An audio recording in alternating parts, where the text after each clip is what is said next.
குரு வணக்கத்துடன் welcome to make leaders. 6th ஸ்டாண்டர்டில் இயல் 2ல் திருக்குறள் கொடுத்துருக்காங்க. ஒரு 10 முக்கியமான குறள்கள் கொடுத்துருக்காங்க. திருக்குறள் பொறுத்தவரையும் திருக்குறள் இப்போ இல்லை, எப்பயுமே ஆழமான அருமையான கருத்துக்களை போதிக்கிற மாதிரி தான் இருக்கும். அதனால தான் நம்ம திருக்குறளை உலக பொதுமறை அப்படின்னு சொல்கிறோம். அது அனைவருக்குமான ஒரு என்ன சொல்லலாம், அறநூல்னு சொல்லலாம்.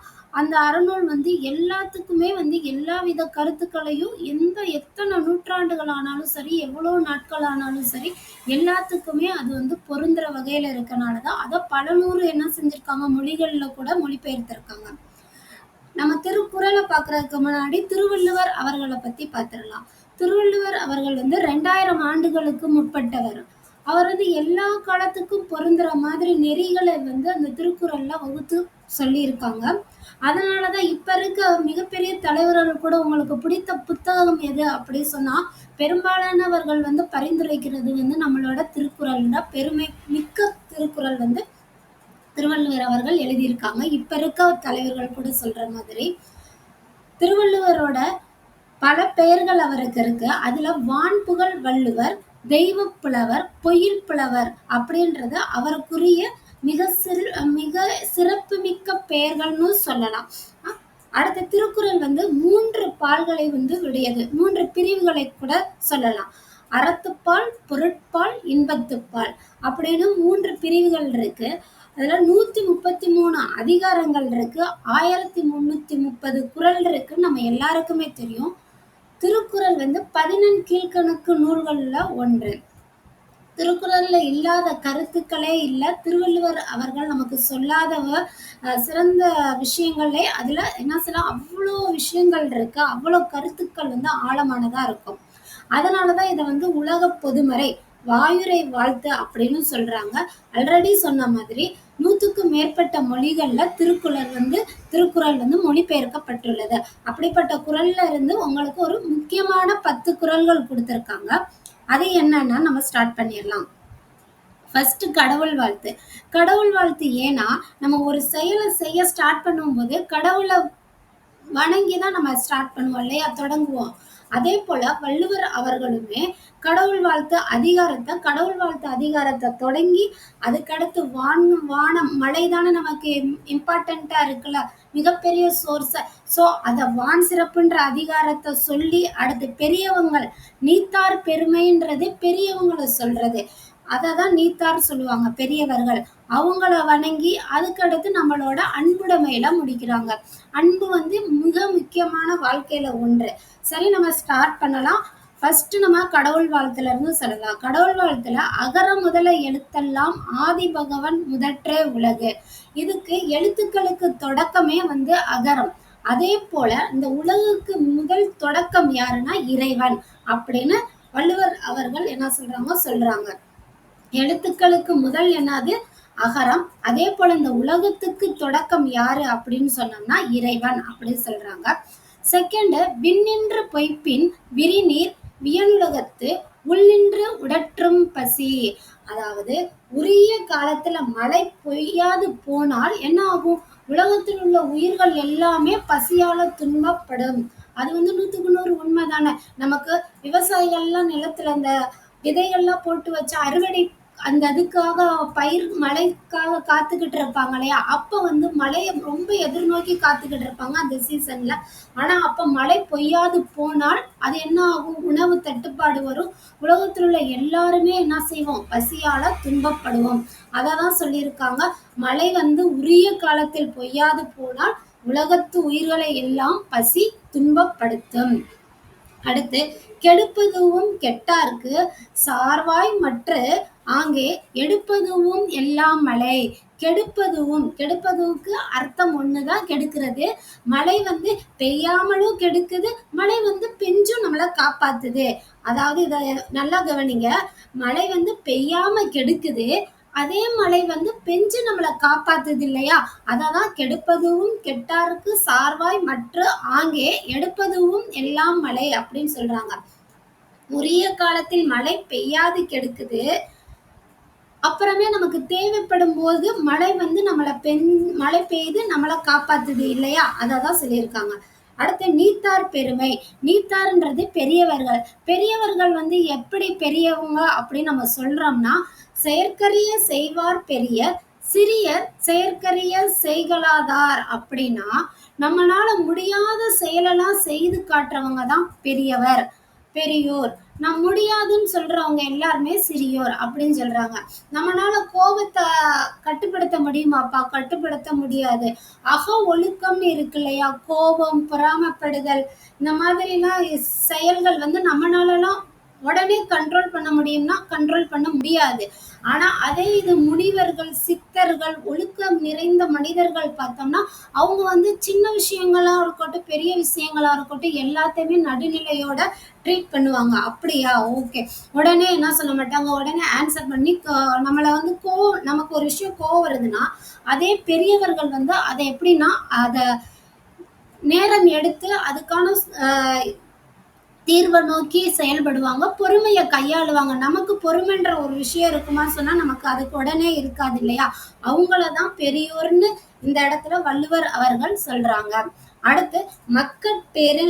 அதுக்கு கீழே என்ன குறள் சொல்றாருன்னா, தம்மின் தம்மக்கள் அறிவுடைமை மாநிலத்து மண்ணுயிர்க்கு எல்லாம் இனிது. தம்மை விட தம் பிள்ளைகள் அறிவுடையவங்கன்னு சொல்ல கேட்கறது அப்பதான் அந்த மக்களுக்கு வந்து மிக மகிழ்ச்சி வந்து கொடுக்கும். உங்களோட உங்க பிள்ளை வந்து ரொம்ப அறிவான பிள்ளையா இருக்குன்னு சொன்னா அதோட மகிழ்ச்சி தர்ற விஷயம் ஏதாவது இருக்கா?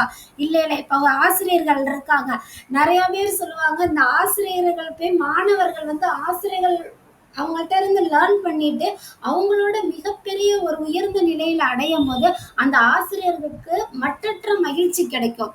நம்ம கிட்ட நம்ம சொல்லி கொடுத்த பையன் இன்னைக்கு இந்த ஒரு உயரத்தை அடைஞ்சிருக்கானேன்னு சொல்லி ஆசிரியர்கள் வந்து மிகப்பெரிய சந்தோஷத்தை அடைவாங்களா? அதுக்கு இது வந்து ஒரு பெஸ்ட் எக்ஸாம்பிளா நம்ம சொல்லலாம். தம்மின் தம்மக்கள் அறிவுடைமை மாநிலத்து மண்ணுயிர்க்கு எல்லாம் இனிது அப்படின்றது.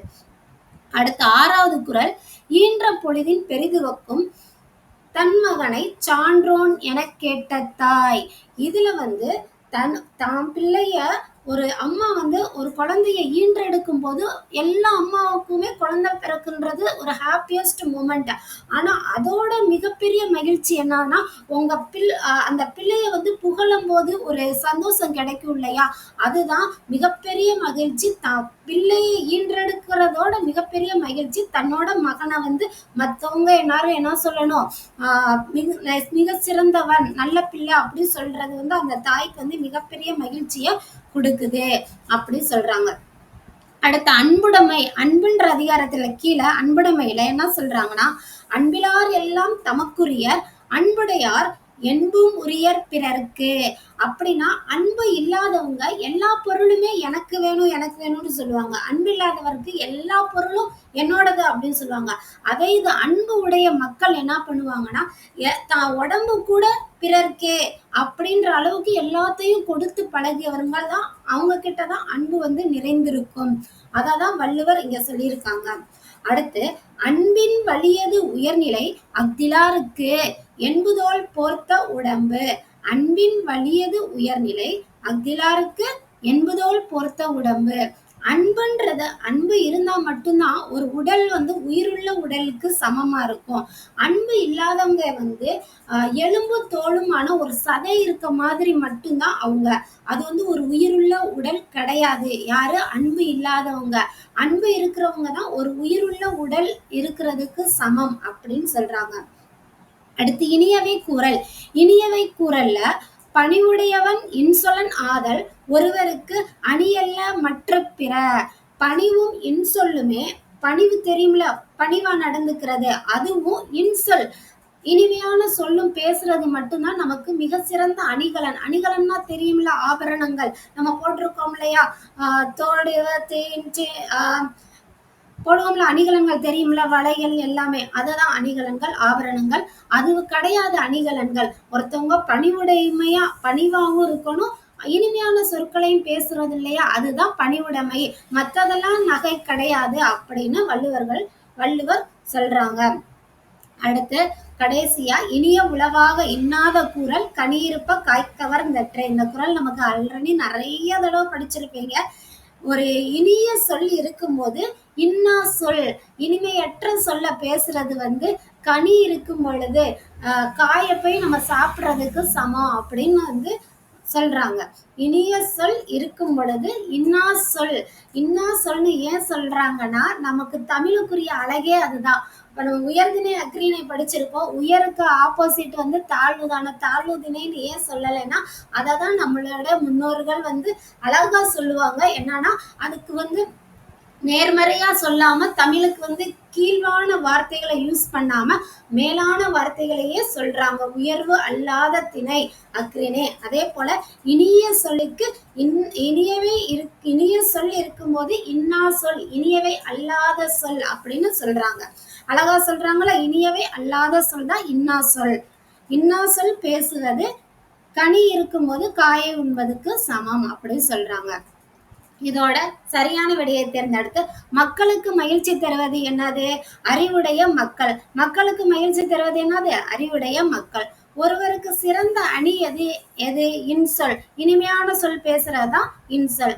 அடுத்து வந்து இந்த குறள் எல்லாம் நீங்க கண்டுபிடிச்சு எழுதணும். இனிய உளவாக பொருத்தமான சொற்களை நிரப்புக. இனிய உளவாக சரி. இனிய உளவாக இன்னாத கூறல் கனியிருப்ப காய் கவர்ந்தற்று. இப்பதானே படிச்சோம். இனிய உளவாக இன்னாத கூறல் கனியிருப்ப காய் கவர்ந்தற்று. அடுத்து என்ன சொல்லியிருக்காங்க? அடுத்த குறள் என்ன? அன்பிலார் எல்லாம் தமக்குரியர் அன்புடையார் என்பும் உரியர் பிறர்க்கு. அந்த குறள் எங்க இருக்கு நீங்க தேடி கண்டுபிடிச்சு எழுதுங்க. இதுவும் அப்படிதான். இதுல வந்து நீங்க தான் கண்டுபிடிக்கணும். ஒரு அம்மா வந்து தன்னோட மகனை வந்து பெருமைப்படுத்துற அந்த பையன் வந்து ஒலிம்பிக்ல வந்து ரியோ ஒலிம்பிக்ல மாற்றுத்திறனாளி மாணவன். அவங்க போய் மாரியப்பன் அவங்க கலந்துக்கிட்டு தங்க மெடல் கொண்டு வர்றாங்க. தங்க பதக்கம் வாங்கிட்டு வர்றாங்க. அவங்க அம்மா அப்போ வந்து பேட்டி கொடுக்கும் போது என் மகனை வந்து நான் பிறக்கும் போது இருந்த மகிழ்ச்சி வந்து அதோட இப்ப மிகப்பெரிய மகிழ்ச்சி அடையிறேன்னு சொல்றாங்க. அதுக்கு எந்த குறள் வந்து ஆப்டா இருக்கும்னு நீங்க தான் இந்த இடத்துல நோட் பண்ணி எழுதணும். தெரியலைன்னா அதை படிச்சுட்டு ஒரு 2 செகண்ட் பாஸ் பண்ணிட்டு பாருங்க. இதுக்குரிய ஆன்சர் வந்து ஈன்ற பொழுதின் பெரிதுவக்கும் தன் மகனை சான்றோன் என கேட்ட தாய். எப்பயும் போல குருவினா வந்து உயிருள்ள உடல் எது? எழுத்துக்களின் தொடக்கமாக அமைவது எது? அன்பிலார் அன்புடையார் செயல்கள் எது? அன்பில்லாதவங்க எப்படி பண்ணுவாங்க? அன்புடையவங்க என்ன பண்ணுவாங்க? அதெல்லாம் நீங்க தான் எழுதணும்.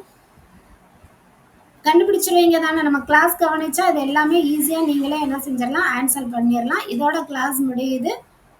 என்னோட கிளாஸ் வந்து கவனிச்சா நல்லா ஈஸியா இருக்கும். இதுக்கு ஆன்சர் நீங்களே ரெடி பண்ணி எழுதிடலாம். பாருங்க. புரியலைன்னா இன்னொரு தடவை பாருங்க. நல்லதே நடக்கும். நாளைக்கு இன்னொரு வீடியோல பார்க்கலாம். நன்றி, வணக்கம். தேங்க்யூ.